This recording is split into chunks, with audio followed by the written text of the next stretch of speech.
Y bueno, pues fíjense que ya que estamos hablando de estar saludables, vamos a ir a continuación al programa de salud con Gaby Ramírez, que ya se encuentra con sus invitados. Y el día de hoy nos van a decir cuáles son los alimentos, Adriana, que nos pueden ayudar contra el cáncer. Hablando de salud. Hablando de salud y de comer sanamente, por supuesto. Así que vamos contigo, Gaby, y a poner atención en esta información que nos van a dar y cuáles son esos alimentos que tenemos que tomar en cuenta. Adelante.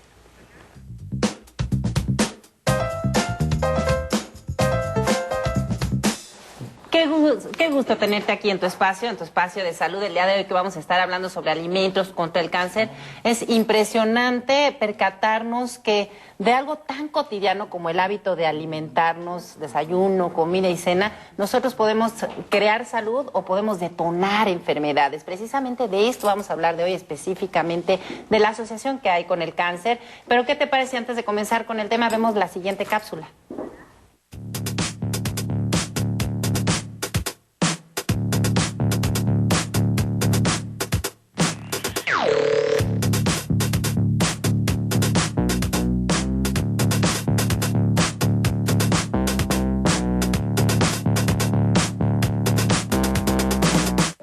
Seguramente ustedes ya saben que los alimentos forman parte muy importante en la prevención de algunas enfermedades.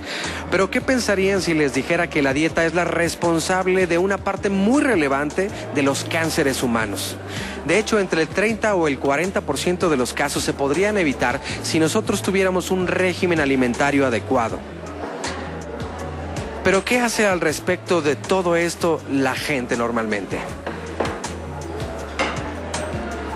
¿Sabes si existe algún tipo de alimentos que pueda ayudarnos a prevenir el cáncer? Sí, he escuchado que existen varios alimentos que podemos consumir regularmente y que nos pueden ayudar a prevenir el cáncer.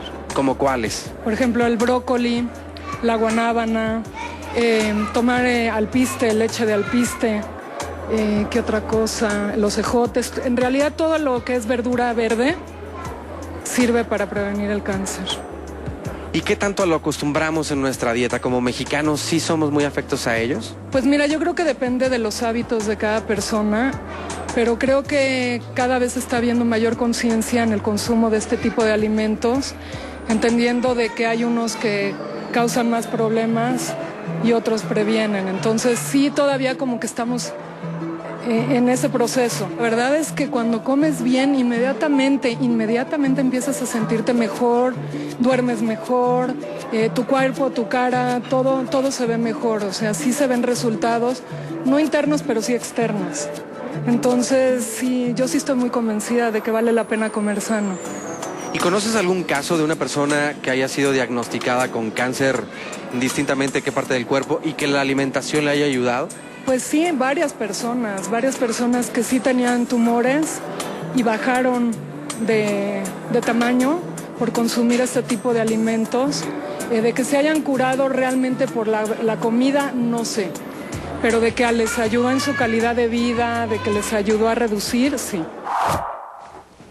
Bueno, pues para comentar todo esto que escuchamos, les presento antes que nada a nuestros especialistas. Ellos son Carla Sánchez Lara y es nutrióloga. Bienvenida, Carla, muchas gracias. Gracias. Y bueno, además coordinas toda la parte de nutrición. Sí, es. Del Centro Oncológico de Médica Sur. Muy bien, bienvenida, muchísimas gracias por estar aquí. Gracias. Y ya abordaremos las dos vertientes, tanto preventivo como para cuando ya se presenta el padecimiento, ¿no? ¿Qué tipo de alimentación? Y también les presento con muchísimo gusto a Javier Kelly y él es oncólogo. Muchas gracias, Javier, por estar aquí. Al contrario, es un placer. Y bueno, yo quisiera preguntarles de entrada, ¿en qué medida la alimentación sí puede ayudarnos a prevenir o a detonar específicamente cánceres? Pues creo que lo más importante hoy en día es, primero, tener conciencia que una buena alimentación nos lleva a una mejor salud. Pero eso inicia desde que somos niños. Claro. O sea, realmente dicen que infancia es destino, en la nutrición eso no es la excepción. Porque esto además implica que somos pacientes menos obesos, con hábitos de ejercicio mayores, que de una manera u otra va cerrando ese círculo de tener una vida más sana y por consiguiente una menor incidencia de algunas neoplasias. Entonces realmente esto viene desde la lactancia, la lactación y todo este inicio. Así es. El contacto con la alimentación balanceada y completa. Los hábitos de alimentación son los que son bien importantes. Ya veíamos en el video y las cifras que es entre 30 y 40% lo que se puede prevenir en factores ambientales, que dentro de ellos está la dieta, el ejercicio y bueno, en muchos estilos de vida, tabaquismo, etcétera. ¿Y desde cuándo se ha puesto esta atención ya específicamente entre la relación directa que hay entre la alimentación y el que se detonen o no enfermedades y padecimientos? Lo que pasa es que no hay duda que hay una mayor incidencia de cáncer en la actualidad. Sí. Y una de las situaciones que tienes que definir muy bien es qué tanto participa la herencia de ese paciente, lo que él trae desde el punto de vista familiar, Sí. y otro es cuánto influye el ambiente en donde está tu alimentación y tus hábitos.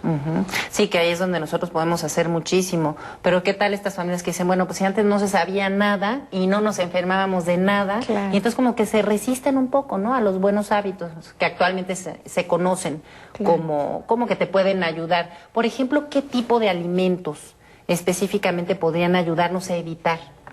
En realidad, bueno, hay muchas investigaciones sobre muchas sustancias que contienen, sobre todo, verduras, frutas. Y hay que irnos mucho a los colores, ¿no? Por ejemplo... Decían en el video de las verduras verdes. Verdes, exactamente. Todo lo verde, por ejemplo, contiene muchos fitoquímicos que, bueno, son, y antioxidantes, que son sustancias que previenen el daño celular, ¿no? Sí. Pero no solo lo verde, sino también nos podemos ir, por ejemplo... Comentaba ella del alpiste. Todo el alpiste también. Bueno, ¿Qué tiene? Las semillas, en general, semillas como alpiste, trigo, cebada, nuez, contienen también otro tipo de fitoquímicos que nos ayudan a prevenir daño celular, pero que además contienen mucha fibra, ¿no? Entonces, la fibra es un factor muy importante en muchas enfermedades, pero en el caso, por ejemplo, en particular de cáncer, sobre todo cáncer de colon, donde este tipo de fibra que tienen, que se llama insoluble, previene mucho que haya formaciones de tipo neoplásicas. Entonces aquí lo importante sería elegir cereales, pero completos. Integrales, exactamente. Integrales. Exactamente. ¿Y algún otro tipo de alimento ibas a comentar? Comentaste las verduras verdes, del alpiste. El alpiste, que, bueno, todo lo café, que son semillas, ¿no? Cereales. Lo blanco también, el ajo, ¿no? La cebolla, por ejemplo, tienen sustancias como el allium, algunas otras sustancias que también ayudan mucho en esta prevención. ¿Qué te parece a propósito de lo que estás comentando? Vemos nuestra siguiente cápsula, que precisamente tiene que ver todo con la cebolla. Vamos a poner atención. Todos desearíamos el poder prevenir las enfermedades, sobre todo algunas lamentablemente tan frecuentes y serias como el cáncer. Según estudios de la Sociedad Norteamericana del Cáncer, la Academia Nacional de Ciencias y el Instituto Nacional del Cáncer, algunos alimentos pueden prevenir esta enfermedad. Se trata desde luego de la posibilidad de prevenir el cáncer, mas no de curarlo. Uno de estos es la cebolla, que inhibe alguna de las actividades del proceso cancerígeno. Esto lo reporta un estudio realizado en el Hospital e Instituto del Tumor Anderson de Houston. Pues ahí lo tenemos. Y algo estabas comentando, Javier, respecto de no es precisamente la fibra en sí, lo que sería como anticancerígeno, ¿sí, no? Lo que pasa es que una dieta rica en fibra hace que el movimiento intestinal sea más rápido. Entonces, esa materia fecal permanece menos tiempo en el colon, en tu intestino. Y eso hace que las toxinas que trae la materia fecal pues tengan menos contacto con la mucosa, con lo que es esa piel de adentro del intestino. Pero por otra parte también te obliga a una mayor ingesta de líquidos. Por supuesto, y actividad física, todo esto promueve, ¿no? El tránsito. Exacto, para que esa digestión sea adecuada y esa materia fecal pues permanezca el menor tiempo posible dentro de tu organismo. Entonces ya hablabas, Carla, las verduras verdes, lo blanco, los café, cereales. Lo rojo también y colores como las berries, como cerezas, frambuesas, todo este tipo. Son ricas en antioxidantes. Fresas. Son ricas en antioxidantes y los arándanos han cobrado mucha importancia también en todo esto de la prevención. Y sin embargo, ¿qué tan cierto es esto que se dice que la coloración roja, cuando no es de origen natural, puede resultar cancerígeno en ciertos alimentos? En sí los colorantes, ¿no? Y bueno, de hecho eso es un poquito con lo que hablabas hace ratito, Gaby, sobre cómo ha cambiado, o sea, el mayor interés que tenemos en ver lo que estamos comiendo y su asociación con muchas enfermedades, ¿no? Esto tiene que ver con que cada vez más tenemos productos procesados, productos que tienen adicionados muchas cosas, ¿no? Colorantes, Colorantes, conservadores, y que eso, bueno, pues están viendo que tiene cierto impacto, pero en cuanto a lo natural, sí, no es favorecedor, digamos. Entonces, por ejemplo, yéndonos al tema de los conservadores, ¿valdría más la pena estos alimentos que están como al alto vacío que los enlatados y otro tipo de...? Por supuesto, por supuesto. ¿Sí? E incluso también otra técnica de conservación es la congelación, donde no se les adiciona otras cosas. Entonces digo, para que sea más práctico, ¿no? A veces no podemos tener la verdura fresca del día, pero igual podría ser otra manera de conservar. ¿Hay otro tipo de alimentos que en sí, por su composición, produzcan o que se desarrollen ciertos tipos de cánceres? No sé, probablemente embutidos. Sí, mira, yo creo que aquí hay que señalar algo que creo que es importante para todos nosotros, y no significa que la persona tiene que alimentarse de frutos y verduras solamente. Sí. Claro. Yo creo que se debe tener un equilibrio en los nutrientes que consumes, pero esos nutrientes que consumes, la manera de procesarlos, lo más cercano o lo más saludable posible, por supuesto que impacta en esa posibilidad de producirnos daño. Sí. Porque también las verduras por sí mismas pues pueden contener pesticidas, insecticidas, etcétera, que eso también se va acumulando en nuestro organismo y por supuesto que causa daño. Entonces realmente la tendencia debe de ser a consumir una variedad de alimentos en los que se incluyan pollo, pescado, todo tipo de carnes rojas, no satanizar blancas. un grupo de alimentos, porque también, por ejemplo, hay una idea con las carnes rojas, ¿no, Javier? Exactamente. Mira, ese es un ejemplo que hoy en día ya se sabe qué es lo que está sucediendo. Sí. Las carnes rojas por sí mismas no son carcinogenéticas, sino es cómo producimos de manera industrial esa carne.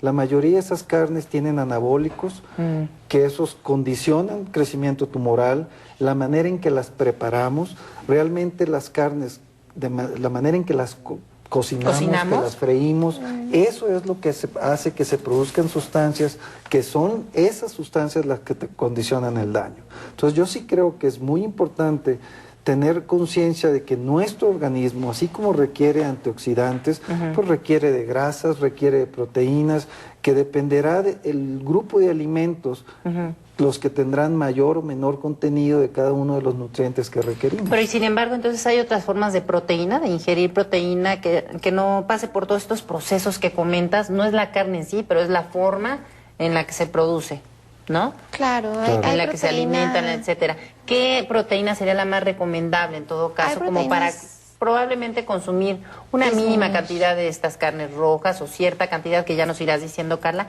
¿Qué proteínas serían las recomendables? Hay proteínas de origen animal, ¿no? Y de origen vegetal. Sí. Las de origen animal son las que pues más asociamos siempre, ¿no? A los productos de origen animal como tal, ya sea huevo, ya sea leche, ya sea carne roja, carne blanca, etcétera. Pero también están las de origen vegetal, que a veces como que no registramos tanto, que son, lenteja, por ejemplo, leguminosas, exactamente, son altas en proteína, garbanzo, pero estas no están tan asociadas a grasas saturadas como en el caso, y a colesterol, como en el caso de las grasas animales. Entonces estas son específicamente, como bien dices, Gaby, lentejas, frijoles, habas, garbanzos, ¿no? Que podemos incluir bastante la soya también en nuestra alimentación, y es una muy buena fuente de proteína. ¿Y habría que complementar con algún cereal como para que sea completa la proteína? Exactamente, que bien enterada estás, Gaby. Los aminoácidos, tengo que escucharlos. Los aminoácidos que contienen las leguminosas y los aminoácidos que contienen los cereales se complementan cuando los comemos en un mismo tiempo de comida, ¿no? Y en el caso de la comida mexicana tenemos muchos ejemplos de esto, por ejemplo, unos molletes, ¿no? Donde tenemos el cereal del pan y los frijoles, ¿no? ¿Qué hay, por ejemplo, de la gente que se va más hacia las carnes blancas con este temor de lo que comentaste respecto a las carnes rojas? ¿También podría haber un desbalance, un desajuste, un desequilibrio, digamos así? Sí, mira, tristemente hemos descubierto, por decirlo así, que a grandes rasgos el cáncer es como una enfermedad del progreso. Sí. Pero esto, hoy en día, pues nadie se salva, ¿no? También consumir cantidades de pescado, pues nos ha llevado a sorpresas, pescados que tienen unas cantidades de mercurio que con tomar un pescado, prácticamente estamos absorbiendo la cantidad de mercurio que debiéramos de haber absorbido en toda nuestra vida. Y podríamos tener deficiencia en hierro probablemente por la falta de carne roja. Así es. Y además lo otro es, ¿cuál es la situación de la persona a la que vamos a enfocar esa nutrición?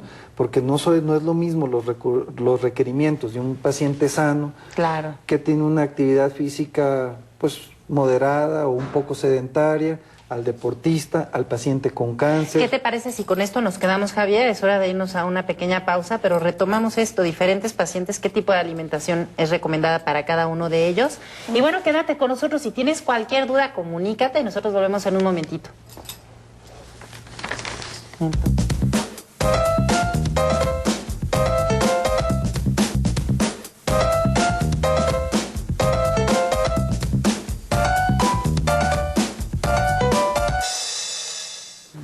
Qué gusto que sigas con nosotros el día de hoy, que estamos hablando sobre los alimentos contra el cáncer. Y bueno, yo te quiero invitar a que nos llames. Cualquier duda que tengas, comunícate, que con mucho gusto nuestros especialistas te van a responder. ¿Y qué te parece a continuación, antes de retomar el tema? Vamos a ver la siguiente cápsula. Uno de los alimentos para prevenir el cáncer es la mostaza. Media cucharada contiene 5 calorías y 0 grasas. La mostaza en pasta o en semilla contiene componentes que ayudan a prevenir el cáncer, según profesionales de la medicina con esta especialidad. En cuanto a las frutas, el durazno y el damasco son ricos en caroteno, que es la forma vegetal de la vitamina A. Las personas que siguen una dieta rica en caroteno corren menos riesgo de contraer cáncer de pulmón, de vesícula, de estómago, esófago y garganta. Y demostrando. Bueno, pues ya habías comentado, Carla, de ciertos colores en las verduras, ¿no? Así donde es. se encuentran como más anticancerígenos. Como por ejemplo el verde, el blanco, y ahorita acabamos de escuchar del durazno, también los amarillos con el caroteno. Todos los amarillos con el caroteno. O sea, realmente, como decía Javier, incluir una variedad, un colorido, digamos, en la alimentación. Exactamente. Así es. Concuerdo muchísimo con el doctor. No es un solo alimento, eso hay que tenerlo No es la como muy panacea un claro. alimento, tampoco hay que satanizar un grupo de alimentos. Exactamente. Ningún alimento por sí solo causa cáncer. ¿Qué hay de Y los ningún embutidos, alimento Carla? por sí solo cura el cáncer, ¿no? Claro. O sea, Así es. no es así, es como el estilo de Pero de toda podría la ser alimentación. que cierto grupo de alimentos, si nos excedemos en su consumo, por ejemplo, los embutidos. ¿Qué hay de los embutidos? Los Platícame de ellos, porque se embutidos dice tanto. y los ahumados, ¿no? Sí, exacto, y que lo, por el y lo que va en proceso. salmueras, en vinagres. Sí, esto sí hay estudios serios al respecto, donde sí se ha visto una mayor asociación, ¿no? No causa directa, pero sí una mayor asociación con el consumo de este tipo de productos, de los ahumados, que es lo que comentaba un poquito hace ratito el doctor, ¿no? Sí. Decía, bueno, no es tanto la carne, sino que vaya ahumada o que vaya excesivamente cocinada La o con mucho preparación. aceite, la preparación. Pero bueno, en todo lo de los ahumados sí que se ha visto una asociación importante. ¿Qué otro tipo de preparación valdría la pena no llevarla a cabo cotidianamente? Por Pues, ejemplo, ya lo decías frito, tú, lo estar capeado. friendo, capeados. Ya, temperaturas muy altas, ¿no? A las que se someten los alimentos, por ejemplo, en una fritura, ¿no? El aceite hirviendo se satura muchísimo. De hecho, si lo podemos ver en un aceite saturado, es el que está de color, que cambia de color, que ya no es ese transparente amarillo que tiene el aceite normalmente, ¿no? ¿Se ve Verdosito, turbio? Se ve turbio, se ve... Lo podemos ver en cualquier puestito de fritangas, ¿no? Cuando se ve café, cuando el aroma de ese aceite es distinto. ¿Qué ¿no? sucede con estas grasas, Javier, ya en el organismo? Para que sea como más didáctico, muchas veces cuando comprendemos qué está ocurriendo en nuestro cuerpo es más fácil cambiar el hábito si lo estamos escuchando. Entonces, por ejemplo, con estos aceites que se saturan por las altas temperaturas, con la grasa animal que comentas, también es grasa saturada, ¿qué ocurre? ¿Por qué detona este tipo de padecimientos? Lo que pasa, ya lo mencionabas, que no significa específicamente que esa grasa te produzca el cáncer, sino genera cambios a nivel de esa mucosa que a medida que pasan los años y esa exposición sigue siendo constante, termina degenerando esa célula, termina convirtiéndose en una célula maligna, en lugar de ser una modifica. célula benigna, se modifica y es una célula maligna que se independiza y genera un cáncer. Otra cosa Pero importante, realmente sería como todo el estilo de vida completo. Por supuesto. otra cosa importante creo que vale muchísimo la pena mencionar es que este tipo de alimentos condicionan más a la obesidad, y la obesidad por sí sola tiene muchas consecuencias a nivel metabólico, ¿no? Donde por lo general lo que existe es una resistencia a la insulina, que por ahí lo hemos escuchado ya, está muy de moda.